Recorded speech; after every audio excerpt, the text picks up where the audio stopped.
this is an overdue Legend Fes Breakdown video, by the way. This is a stream highlights version of the full stream for Saturday, November 23. I'll be doing 2 Legend Fes Breakdowns at this time, and yeah, I did miss out the Icebreaker, Klaudia, and the accompanying Memoria, but not this one, the Promise of a Return. Now, the latter, Legend Fes Banner, while it's only a Memoria, it's pretty good actually, stats-wise.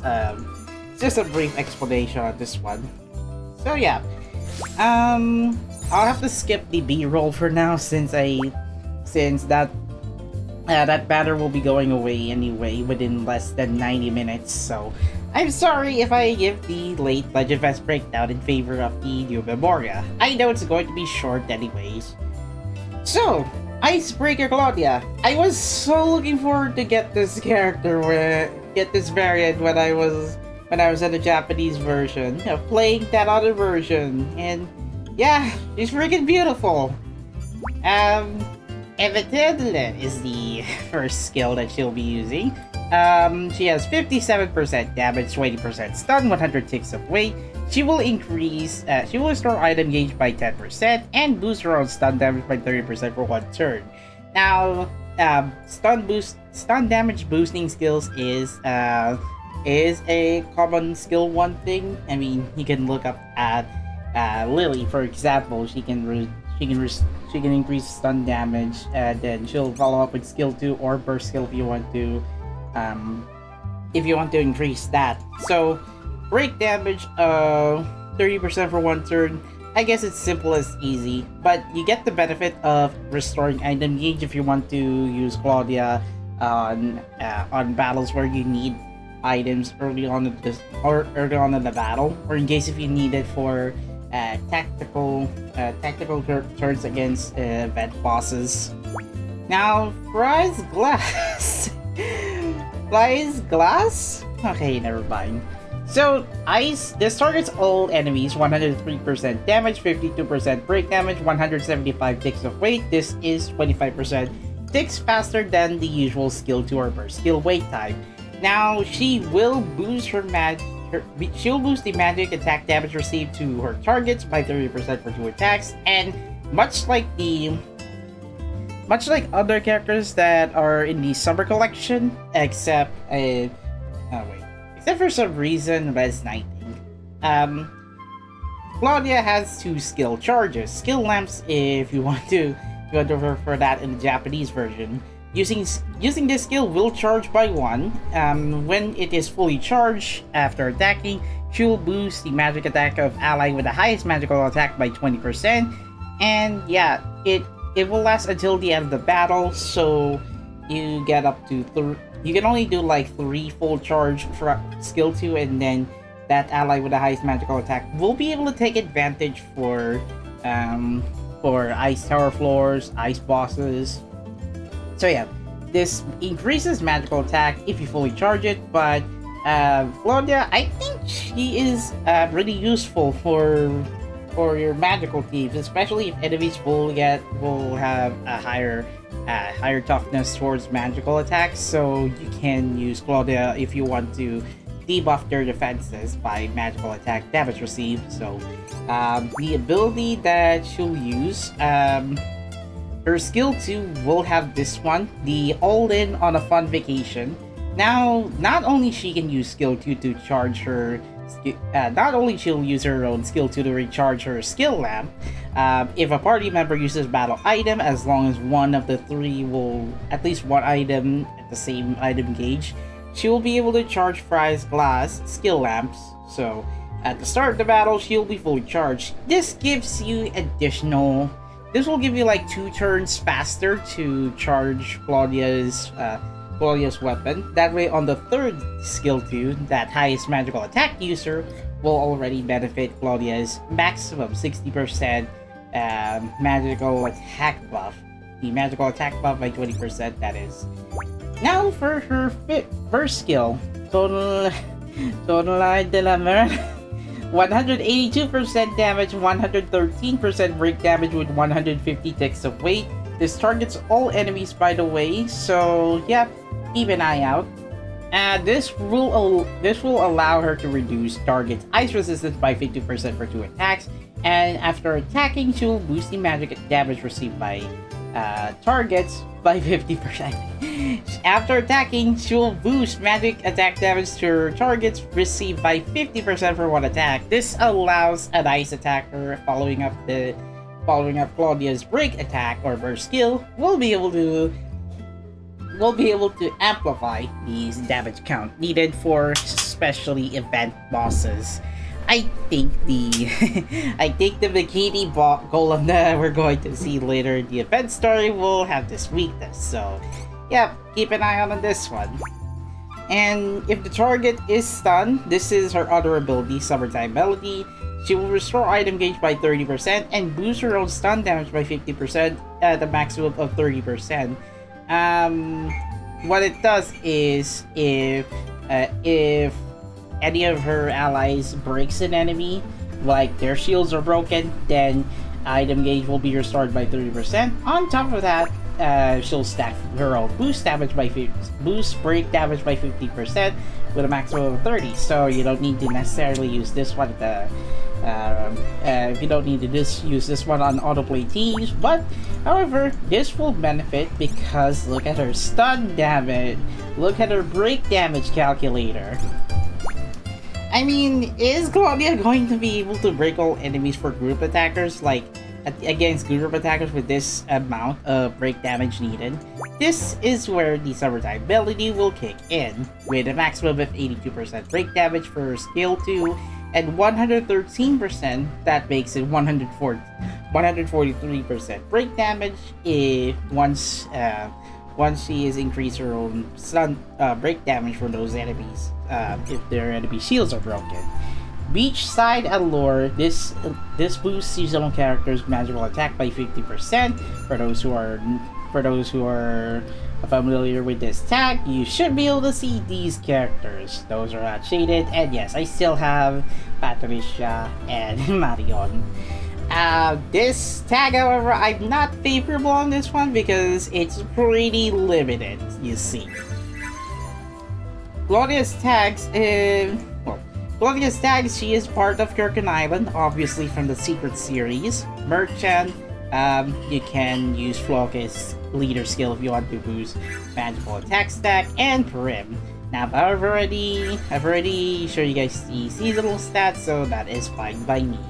Gift cards this time are green to yellow, so I did not notice that, but this is pretty niche for me. But yeah, she has Ice Curse, Magic Blessing, and Stun Damage boost if the user with this trait has HP full. This allows to boost stun damage to 20%. I don't think there are characters that will take advantage of full HP. Breakers that take advantage of full HP. May be wrong, but if you need like a perfect breaker, like full HP consistently, and then use this trait, I think that could be useful for breakers that favor more on high HP. Magic Blessing, I guess, increasing magical attack, that's fine. This I would recommend for ice tower floors, because particularly that's for ice resistance debuff. So I'd say above all, I do like this Klaudia variant. However, I think I already have Leela and chapter 14 Roman. But Roman, I think he does well for at least a story-specific character variant. But if you don't have chapter 14 Roman, then I think this Klaudia variant will be useful if you want to take on later story chapters with a few ice floors being up. There's currently available the Tower of Ice challenge for the global version. So if you get this Klaudia alongside Swimsuit Ryza, pairing them together alongside 3 other ice characters that you have, I think those will take advantage. You'll be able to clear some floors.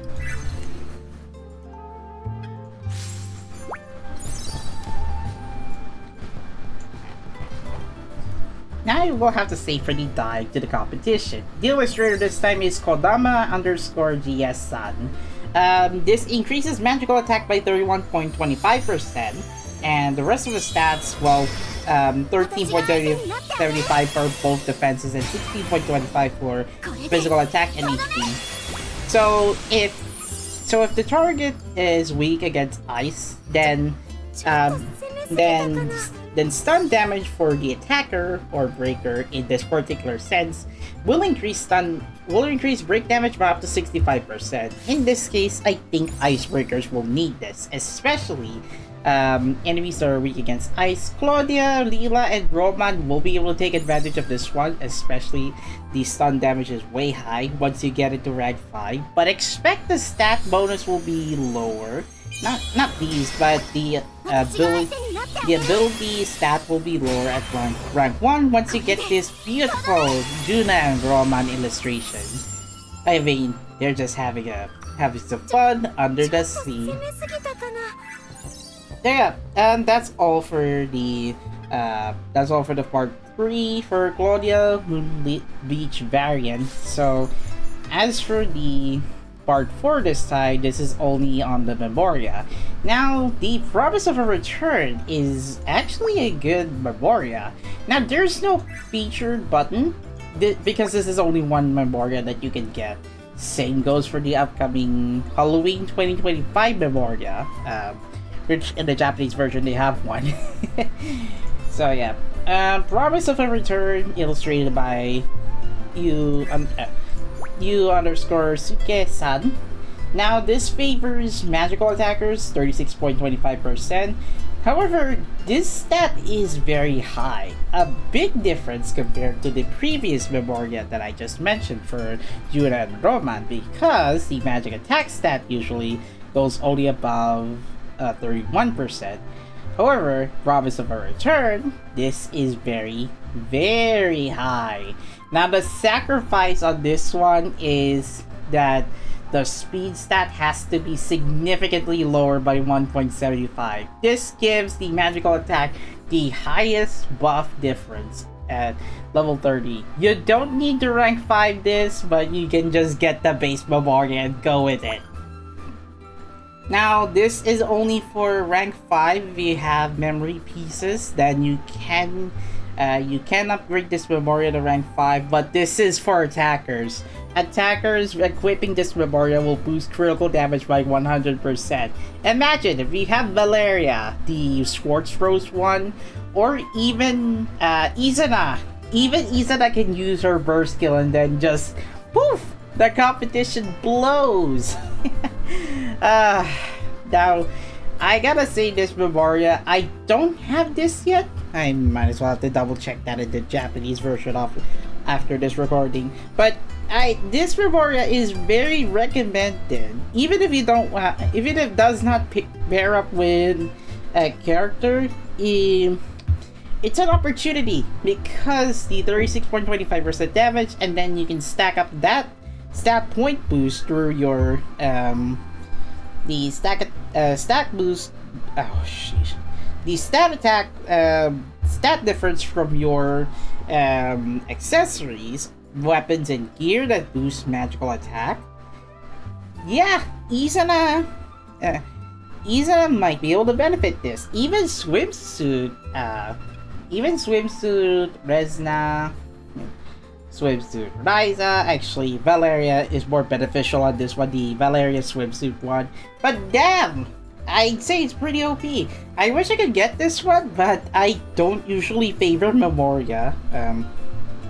I don't usually favor Memoria items, or so. Gotcha Memoria. I usually favor on characters, but it's recommended. Now I recommended this one, and yeah. This will be useful if you have attackers that favor on critical attacks. So, Schwartz Rose Valeria, Swimsuit Valeria, Izana. Yeah, you get the point.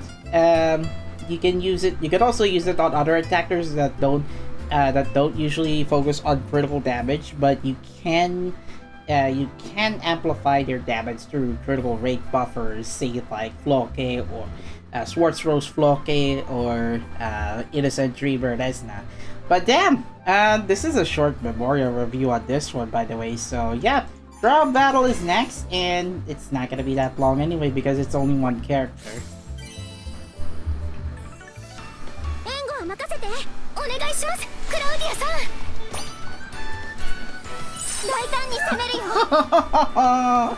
I like that pose, and preparing up for ice bow.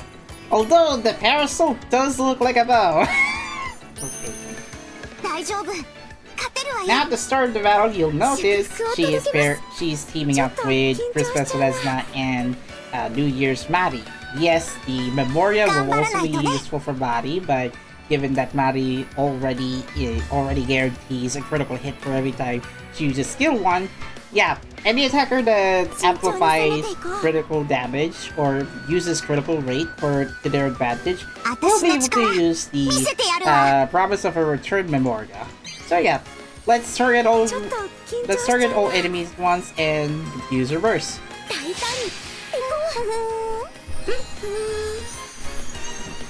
Alright, here goes our parasol. And it turned into a bow! One shot, and a second ice arrow shot. Dang, this angle though! I like that animation. I mean, especially the ending part. Reflecting how beautiful Klaudia is. Now I will think of how to finish this battle. Here, have this. I mean, give it to this one though. Now, good thing Maddie will not get her skill damage debuff because the enemy is already down. Here comes her skill 2 animation though. That's pretty nice. A charge arrow shot from Klaudia is already surefire victory.